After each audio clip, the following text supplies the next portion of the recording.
So let me get this straight. You have a camera and you want to know how you can take that camera and shoot smooth, beautiful cinematic sequences and B-roll. Well, this is the video for you. My name's Matthew Costa and I'm going to show you how you can do just that.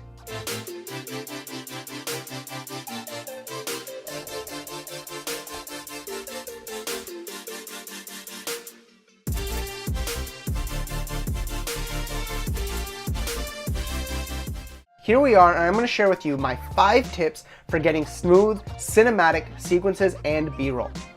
Tip number 1 is simple. Before you even go out and shoot, I want you to pick your music beforehand. Now this is something I neglected for a while and would always just find music afterwards. But when you pick your music beforehand, it allows you to really set the mood before you even go out and shoot. Now a lot of people might be wondering, where do you get your music from? Now I personally use epidemicmusic.com. They have a really great YouTube subscription offering. However, for anyone looking for a free alternative, YouTube actually has in its creator studio the YouTube audio library, which if I can, I'll have it linked down below. This is what I used for the longest time and what I used for a lot of school projects because it's a free library of just, it has both music, soundtracks, it has Foley, as well as sound effects. So it really is a lot of things and it's an incredibly useful tool for filmmakers such as ourselves. Tip number 2 is to plan your shoot before you go out. So you've picked your music, now I want you to listen to that track and really plan what you're gonna shoot. Now steps 1 and 2 kind of really go hand in hand. You wanna do them at the same time almost, or even in the other way around. Either way, planning your shoot is incredibly important. You wanna know what kind of mood you wanna go for. You wanna know what you wanna shoot. You wanna have an idea of some shots that you really wanna get in your mind before you even get out to shoot, because it's gonna allow you to have more flow. When you have everything planned out, it means that when you go out to actually shoot, you already know the kind of mood and you can come up with shots on the fly as well that are gonna coincide with a mood that you already have predetermined, rather than just shooting a bunch of random clips and when you're editing trying to form a story. You wanna have that story, that emotion. What do you wanna convey? You wanna have that already in your mind. So that way when it's in there, you'll subconsciously shoot in a way that tells that story. Tip number 3 is keeping your camera stable. If you don't have anything else, use a tripod. A tripod is an incredibly great tool for getting stable shots because it holds the camera just there still. Now, if you want to add some movement, a video tripod with a fluid head is an excellent option that is relatively affordable because it allows you to do smooth pans and tilts, which really is enough camera movement for someone starting out to be able to tell a story, to create a sequence, or to share or convey emotion. If you want to step it up though, keeping the camera stable, you can use something like a slider. All of these are amazing options to incorporate movement while keeping the camera stable.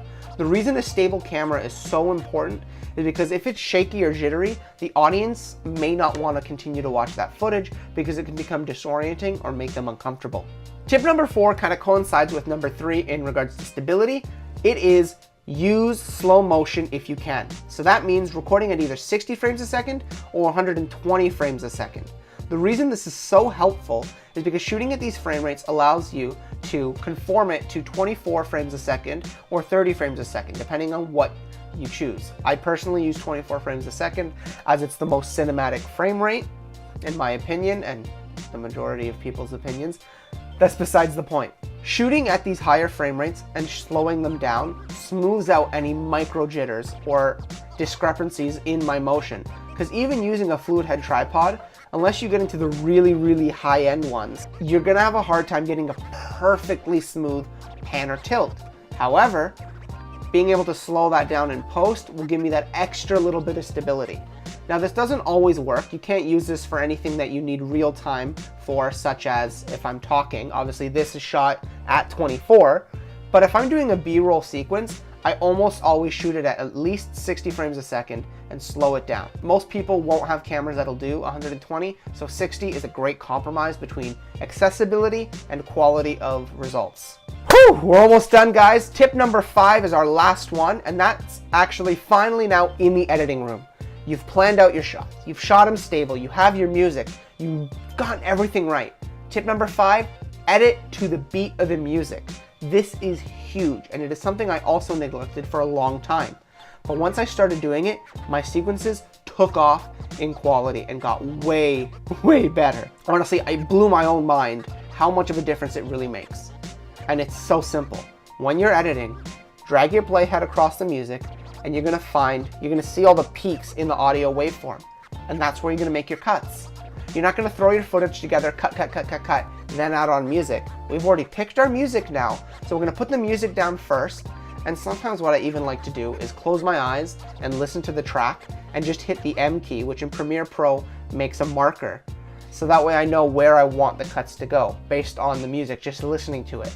And then I can go in, fine tune and refine that by either dragging the markers in position or making sure I just make my cuts where there's a peak or a spike in the audio track. This is so simple to do, but it makes such a huge difference in the quality of your edit and in the mood and flow and pacing. It just makes everything form together cohesively in a way that's going to engage your audience more so than if it wasn't done this way. These were just my 5 quick, simple tips to help you get more cinematic sequences and B-roll. I hope these helped in any way. If they did, be sure to leave a like down below. If you like this video and want more from me, be sure to subscribe. I release new videos about photography, videography, cinematography, and creativity every Sunday. Thank you so much for watching, guys, and have a great day.